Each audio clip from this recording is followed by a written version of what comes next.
خلیل بھی اس بلی کے ہاتھوں پریشان ہے، روز اس کا کوئی نہ کوئی کبوتر غائب ہوتا ہے۔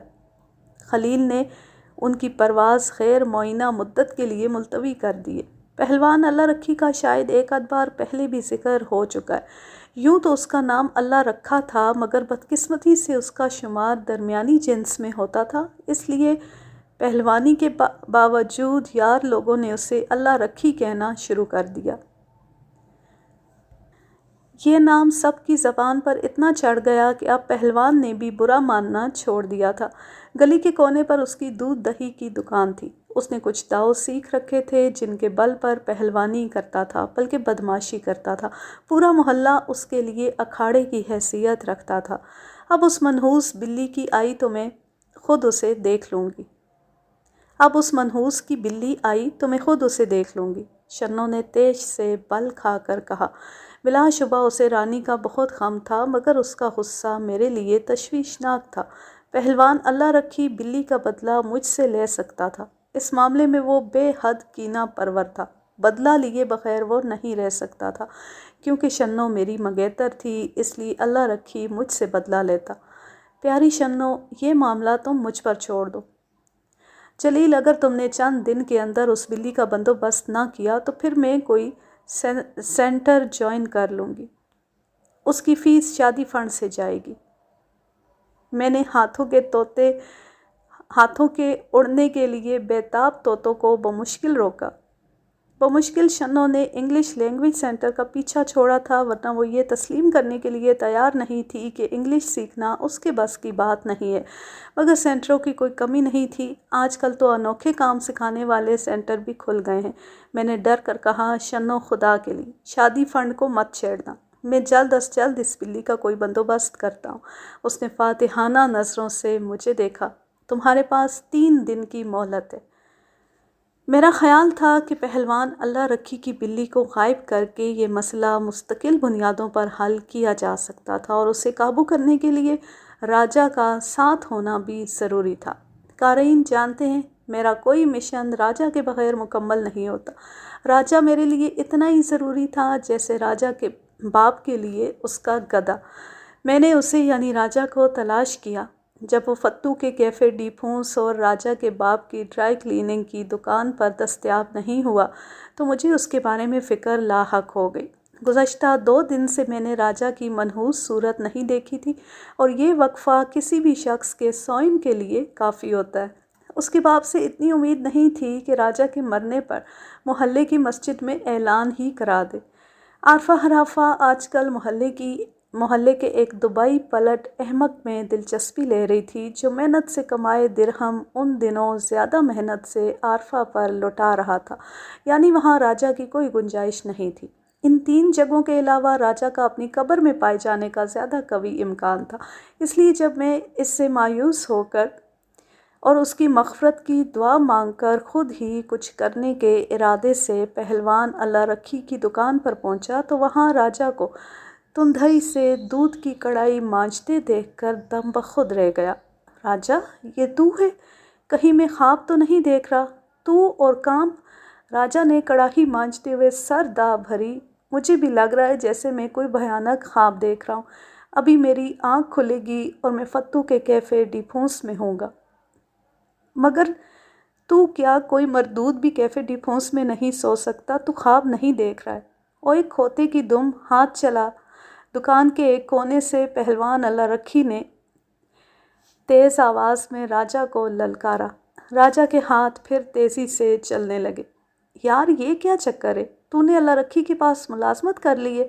اللہ نہ کرے، راجہ نے دہل کر کہا۔ یہ تو میری شامت اعمال ہے جس کی وجہ سے میں 1 ہفتے کے لیے بیگار میں پکڑا گیا ہوں۔ کیا تو نے پہلوان سے ادھار لیا تھا؟ راجہ نے نفی میں سر ہلایا۔ تو جانتا ہے، اپن دودھ دہی جیسی بیکار چیزوں سے دور بھاگتا ہے۔ یہ تو مجھے نسلے نے مروا دیا۔ نسلے نے؟ میں پھر دنگ رہ گیا۔ وہ کیسے؟ کیا تو نے پہلوان سے نسلے کا علاج کرانے کی کوشش کی تھی؟ سنا ہے نسلہ بھی ناک کی ہڈی میں خرابی سے پیدا ہوتا ہے۔ سنا ہے پہلوان اللہ رکھی ہڈیاں بھی بٹھاتا ہے۔ راجہ نے دوسری سر دا بھری۔ پہلوان کا ایک علاج رسیدہ نمونہ ابھی گلی سے گزرا ہے۔ دائیں پاؤں میں خرابی کے سبب وہ ایسے چلتا تھا جیسے آدمی ایک پاؤں فٹ پاتھ پر اور ایک سڑک پر رکھ کر چلتا ہے۔ پہلوان کے علاج کے بعد کیا ہوا؟ خاصا فرق پڑا ہے۔ پہلے دایاں پاؤں فٹ پاتھ پر محسوس ہوتا تھا، اب بایاں پاؤں فٹ پاتھ پر ہوتا ہے۔ راجہ نے بتایا تو میں نے سر ہلایا۔ پہلوان کے علاج سے کچھ ایسا ہی نتیجہ نکل سکتا تھا۔ خود میں ایک ایسے مظلوم سے واقف تھا جس کا دایاں گھٹنا اتر گیا تھا۔ اسے چڑھانے کی کوشش میں پہلوان اللہ رکھی نے اس کا بایاں گھٹنا بھی توڑ دیا تھا۔ تب تیرا نزلہ اس بیگار کی وجہ کیسے بنا؟ مجھے پرسوں نزلہ تھا۔ ناک سے پانی ایسے بہہ رہا تھا کہ کئی محلے والے شک میں پڑ گئے کہ ان کے ہاں نلکوں میں جو پانی آ رہا ہے در حقیقت وہ میری ناک سے بہہ رہا ہے۔ شکر کر ٹینکر مافیا کو اس ہائیڈرینٹ کا پتہ نہیں چلا۔ میں نے راجہ سے اتفاق کیا۔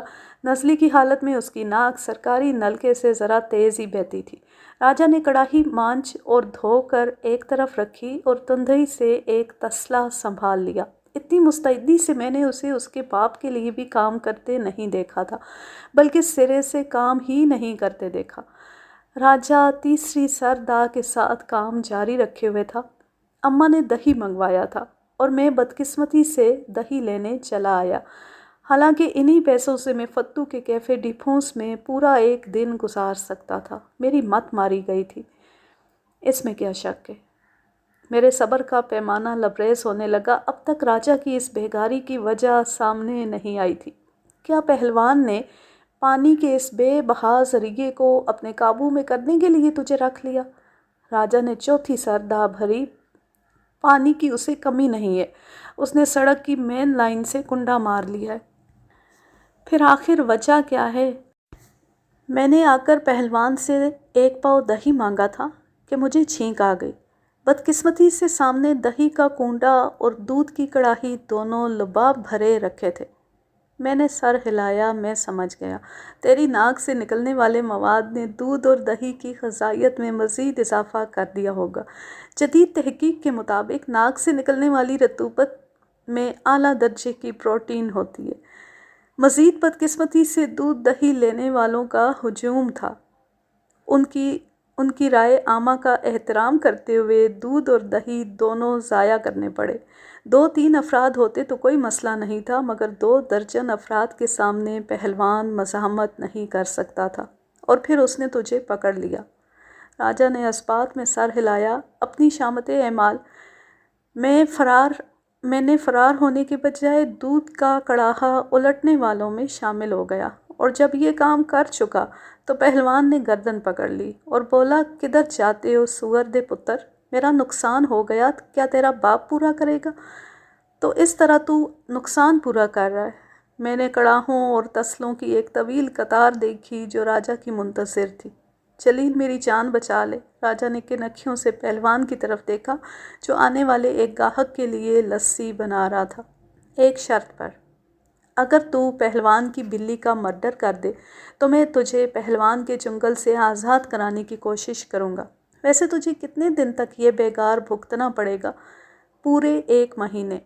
پہلوان کا کہنا ہے کہ میں نے 2000 کا نقصان کیا۔ اس خبیث کی نیت خراب ہے، ورنہ اتنا نقصان نہیں ہو سکتا، ایک کڑاہی دودھ اور ایک تسلا دہی خراب ہونے سے۔ تو پہلوان کی بلی کے پیچھے کیوں ہے؟ اس نے مشکوک نظروں سے میری طرف دیکھا۔ اس نے تیرا کیا بگاڑا ہے؟ بلی پہلوان کی سی خبیث فطرت رکھتی ہے۔ اس نے میرے سسرال پر اب تک کئی حملے کیے ہیں۔ خالہ لاؤڈ سپیکر کے 2 چوزے اور شنوں کا 1 خرگوش اور 1 مینا لے گئی ہے۔ خالہ لاؤڈ سپیکر کے چوزوں کی خیر ہے، مگر شنوں کیوں؟ اس کا خرگوش اور مینا کسی خاص نسل سے تھے۔ راجہ نے طنز کیا۔ سمجھا کر احمق، یہ نقصان وہ شادی فنڈ سے پورا کرے گی۔ تیرا مسئلہ اللہ رکھی ہے اور میرا مسئلہ اس کی بلی ہے۔ نہ بابا، راجہ نے کانوں کو ہاتھ لگایا، اس کی بلی کو مارنا اپنے بس کی بات نہیں ہے۔ رات کو کڑاہی کے چولہے میں گھس کر سوئی ہے۔ میں نے غلطی سے اس کی دم پر پاؤں رکھ دیا تھا۔ اس نے ایسا پنجہ مارا کہ میں اب تک موزوں انداز میں تشریف رکھنے سے قاصر ہوں۔ راجہ کے کہنے پر میں نے غور کیا۔ وہ واقعی دایاں کولہا ایسے نکال کر کھڑا تھا جیسے اس کے پاؤں میں تکلیف ہو۔ راجا نے سلسلہ کلام جاری رکھا۔ اس کی صحت دیکھی؟ بلا مبالغہ وہ بلیوں کی اللہ رکھی ہے، اسے نمٹنے کے لیے کوئی پہلوان بلانا چاہیے۔ بکواس نہ کر، جب ہم بڑے بڑے جو قادری قسم کے انسانوں سے نمٹ چکے ہیں تو یہ بلی کیا چیز ہے؟ میں نے راجا کی بزدلی پر اسے ملامت کی۔ راجا نے نفی میں سر ہلایا۔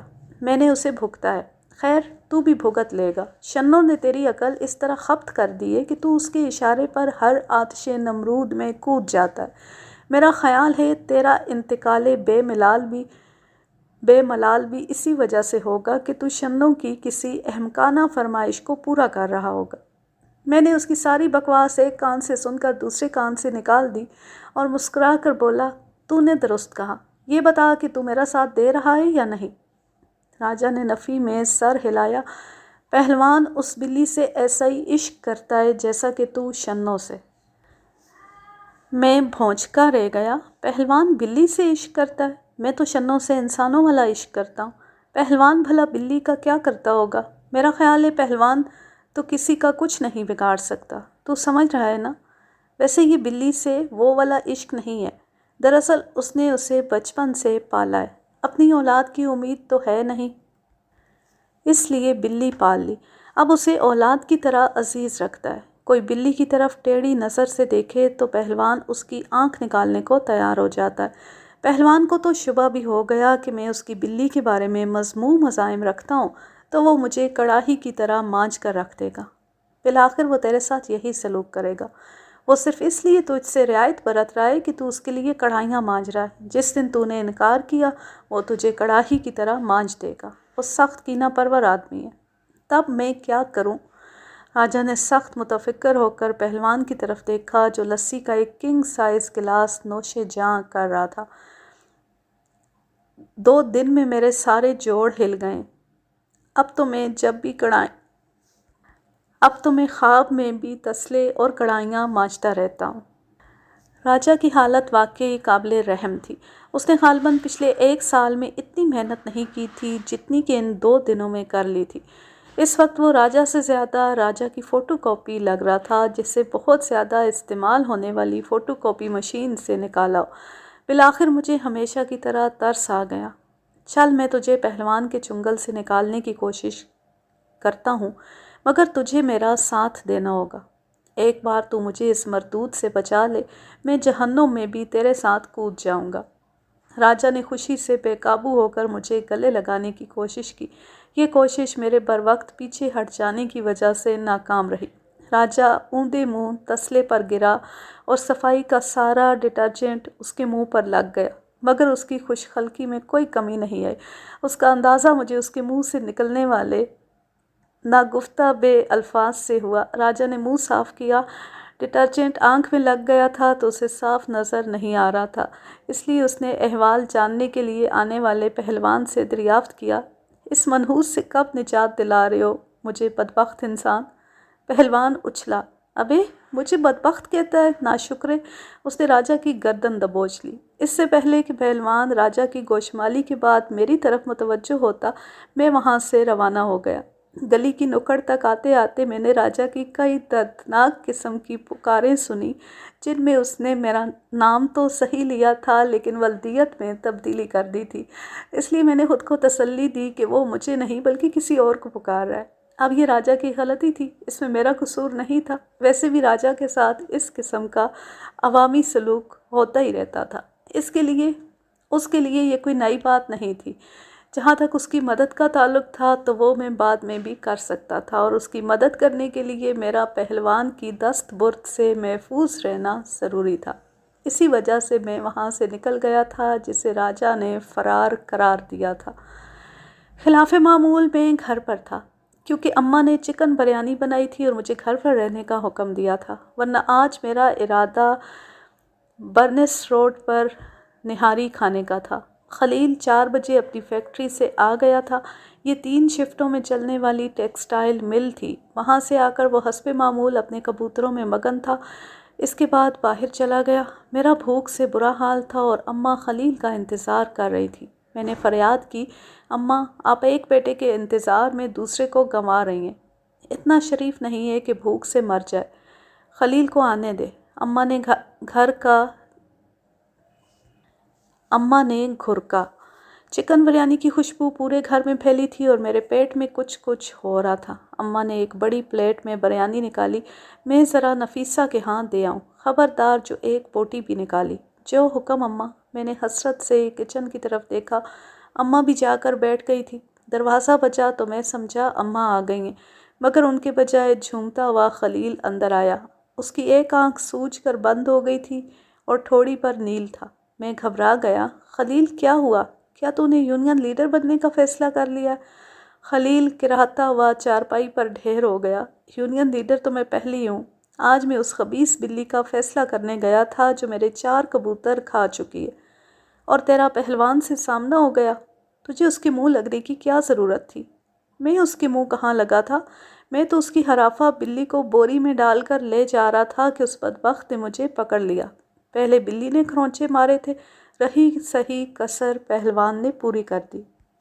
میں مارے تیش کے تھر تھر کانپنے لگا تھا۔ پہلوان نے میرے بھائی پر ہاتھ اٹھایا تھا۔ میں نے دل میں سوچا، بیٹے تجھے بھی سبق نہ سکھایا تو میرا نام جلیل السما نہیں۔ پہلوان اللہ رکھی اور اس کی بلی دونوں حد سے بڑھ رہے تھے۔ انہیں لگام دینا ضروری تھا اور اس کے لیے راجہ کو پہلوان کے جنگل سے نکالنا لازمی تھا۔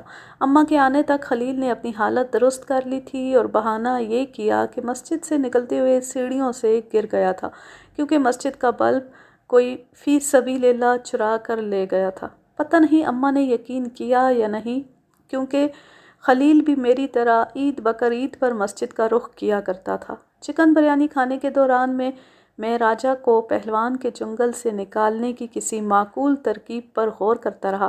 اس کا فائدہ یہ ہوا کہ بریانی ختم ہونے سے پہلے ترکیب ذہن میں آ گئی۔ کھانے کے بعد میں ہوا خوری کے بہانے گھر سے نکلا اور پہلوان اللہ رکھی کی دکان کی طرف روانہ ہو گیا۔ راجہ حسب معمول کڑھائیوں اور تسلوں کے ایک ڈھیر سے الجھا ہوا تھا۔ ڈھیر سے لگ رہا تھا کہ وہ 1 گھنٹے سے پہلے فارغ ہونے والا نہیں ہے۔ پہلوان آرام سے کرسی پر پڑا اپنی بلی کو سہلا رہا تھا۔ ان دونوں کو دیکھ کر میرا خون پھر سے کھولنے لگا۔ میں نے دل میں تجدید عہد کی کہ ان دونوں کو سبق سکھاؤں گا۔ مجھے دیکھ کر راجہ نے تیزی سے ہاتھ چلانے شروع کیے اور کچھ دیر میں فارغ ہو گیا۔ پہلوان سے چھٹی لے کر وہ لپک کر میرے پاس آیا۔ لگتا ہے پہلوان میری جان لے کر چھوڑے گا۔ زندگی کے آثار تو تم میں اب بھی نظر نہیں آتے۔ 3 دن میں شکلاً تو راجہ کی فوٹو کاپی کی بجائے مائکرو کاپی لگ رہا ہے۔ تو نے میرے لیے کوئی ترکیب سوچی؟ ترکیب میں ساتھ لایا ہوں، جیب میں۔ راجہ دنگ رہ گیا۔ جیب میں؟ وہ کیسے؟ میں نے جیب میں سے ایک شیشی نکالی، راجہ کو دکھائی۔ اس میں تیری مشکل کا حل ہے۔ اس میں پوٹاشیم سائنائڈ ہے۔ راجہ نے غور کیا۔ پوٹاشیم سائنائڈ؟ میں نے تصحیح کی، لیکن اس میں وہ نہیں ہے۔ پھر کیا ہے؟ نیلا تھوتھا؟ راجہ کچھ خفا نظر آنے لگا۔ تو چاہتا ہے کہ میں پہلوان سے نجات حاصل کرنے کے لیے پھانسی چڑھ جاؤں؟ جلیل، تجھ سے مجھے ایسی کسی ترکیب کی امید نہیں تھی۔ تو پہلوان سے نہیں، مجھ سے نجات حاصل کرنا چاہتا ہے، بلکہ تو ایک تیر سے 2 شکار۔ بکواس بند کر، تیری زبان کو پیچس لگ جاتی ہے۔ پہلے پوری بات سن لیا کر۔ اس شیشی میں زہر نہیں ہے۔ تو کیا جمال گھوٹا ہے؟ راجہ باز نہیں آیا۔ اس پر میں نے سلیس اردو میں اسے سمجھایا کہ بوتل میں کیا ہو سکتا ہے۔ راجہ ہنسنے لگا۔ بس تیری یہی ادائیں پیاری لگتی ہیں۔ شیشی میں نے حکیم عبدالقدوس سے حاصل کی تھی۔ میرے خاص کاموں میں یہ بڑی مفید تھی۔ میں نے شیشی راجہ کے حوالے کی۔ رات سونے سے پہلے کسی ماچس کی تیلی سے شیشی کا محلول احتیاط سے چہرے پر لگا لینا۔ احتیاط کرنا آنکھ میں نہ پڑ جائے۔ راجہ متفکر ہو گیا۔ اس سے کیا ہوگا؟ اس سے یہ ہوگا کہ صبح تک تیرے چہرے پر چیچک کے نشان بن جائیں گے۔ چیچک؟ تیرا دماغ درست ہے جلیل؟ پہلوان سے جان چھڑا کر میں ساری عمر کے لیے چیچک کے داغ پال لوں؟ ہرگز نہیں۔ لوگ تیرا چہرہ ہی تو دیکھتے ہیں۔ میں نے اس کے سیاہ روح چہرے کی طرف دیکھا، جس پر پہلے کافی داغ دبے۔ تیرے اعمال کی نحوست چیچک کے داغوں سے زیادہ نمایاں ہے۔ راجہ نے شیشی واپس کر دی۔ میں اس کے بغیر ہی بھلا 1 ہفتے بعد پہلوان جان چھوڑ دے گا۔ تو مجھ سے کیوں کہا تھا؟ اور تو نے پہلوان جیسے شخص کے وعدے پر اعتبار کر لیا۔ وہ تیری جان نہیں چھوڑے گا۔ کسی نہ کسی بہانے تجھ سے بیگار لیتا رہے گا۔ تب میں کیا کروں؟ ہمت کر کے اسے لگا لے۔ ویسے بھی اس کے داغ مستقل نہیں رہتے، 1-2 ہفتے میں غائب ہو جاتے ہیں۔ تیرے چہرے کا نور پھر سے لوٹ آئے گا۔ اچھا، تو نے پہلے کیوں نہیں بتایا؟ راجہ نے شیشی واپس اچک لی۔ میں نے پھر اسے خبردار کیا، آنکھ میں مت لگا لینا۔ یار اس کے داغ چلے تو جائیں گے نا، تو فکر نہ کر۔ اگر داغ نہ گئے تو میں تجھے کوئی اچھی سی کریم دوں گا جسے لگا کر تیرے چہرے کے سارے دانے، پھوڑے، پھنسیاں، گڑھے دور ہو جائیں گے اور تیرا حبشی جیسا رنگ مائیکل جیکسن کی طرح صاف ہو جائے گا۔ کون سی کریم؟ کوئی سی بھی کریم۔ روز ٹی وی پر اشتہار آتے ہیں جن میں کریموں کے بارے میں ایسی دعوے کیے جاتے ہیں۔ بے وقوف، یہ بس دعوے ہی ہوتے ہیں۔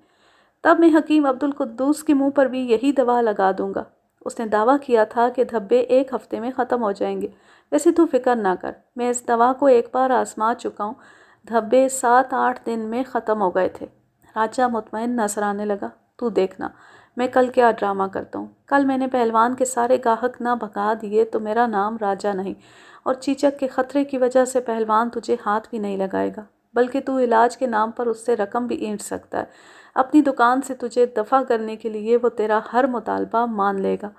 راجہ اپنے گھر کی طرف روانہ ہوا تو بے حد خوش تھا۔ اس مشن کا اولین مرحلہ کامیابی سے طے ہونے کی صورت میں راجہ نے مجھے کیفے ڈی پھونس میں ٹریٹ دی۔ وہ پہلوان سے پورے 200 روپے اینٹھنے میں کامیاب رہا تھا۔ مزید برآں اس نے پہلوان کے صبح کے سارے گاہک بھگا دیے۔ اس کا من کے قریب دودھ اور دہی ایسے ہی پڑا رہ گیا۔ یہ سن کر میں نے راجہ کی پیٹھ تھپکی اور پہلوان کے بارے میں اپنے جہاد کو جاری رکھنے کا عزم ظاہر کیا۔ اللہ نے چاہا تو مستقبل میں اسے اس سے بھی بڑے نقصان ہوں گے۔ اس نے ہمیں سمجھ کیا رکھا ہے؟ راجہ نے ایک پتھر جیسی پیسٹری نگل کر کہا، مگر اس کام میں پوری ہوشیاری اور احتیاط کی ضرورت ہے۔ پہلوان سخت کینہ پرور آدمی ہے، اسے ہم پر شک ہو گیا تو ہماری اپنی عافیت خطرے میں پڑ جائے گی۔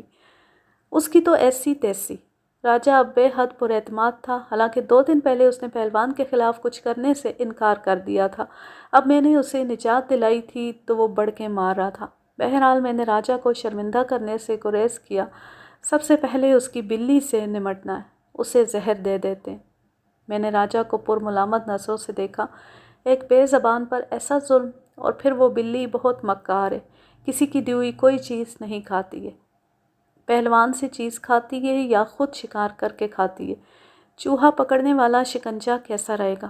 خالہ لاؤڈ سپیکر یہ ترکیب استعمال کر چکی ہے، بلی اب اس داؤ میں نہیں آئے گی۔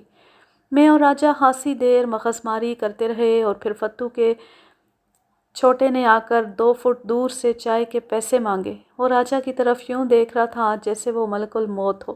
میں نے 2 چائے اور 4 پیسٹریوں کے پیسے دیے تو اس نے 10 روپے اور مانگے۔ میں نے حیرت سے کہا، وہ کس چیز کے؟ ان کپوں کے، اس نے اشارہ کیا۔ اب یہ بیکار ہیں، انہیں ساتھ لے جانا۔ بیکار کیسے؟ کیا میں نے پیسٹری کے ساتھ کپ بھی چبا لیے ہیں؟ حالانکہ کپ پیسٹری سے نرم ہی تھے۔ چھوٹے نے سر ہلایا۔ استاد کہہ رہے کہ تم کو چیچک ہے، تم کو ادھر نہیں آنا چاہیے تھا۔ راجہ نے فتو کی طرف کھا جانے والی نظروں سے دیکھا۔ ہاں، مجھے اپنے یار فتو کے گلے لگنا چاہیے۔ وہ اٹھ کر فتو کی طرف لپکا اور اس سے پہلے وہ بھاگتا راجہ اس سے لپٹ گیا۔ فتو نے خود کو چھڑانے اور راجہ کے بارے میں جو کچھ کہا وہ ڈیک کے شور اور کیفے کے دھواں دھار ماحول میں نہ تو کسی نے سنا اور نہ کسی نے دیکھا۔ بالآخر فتو نے راجہ کو پیچھے دھکا دیا۔ یہ کیا حرامی پن ہے؟ منحوس آدمی، تو نے مجھے بھی چیچک لگانی ہے؟ فتو نے ہامتے ہوئے کہا۔ کیوں مذاق کرتا ہے؟ چیچک اور کینسر جیسی بیماریاں تمہارے پاس بھی نہیں پھٹک سکتی۔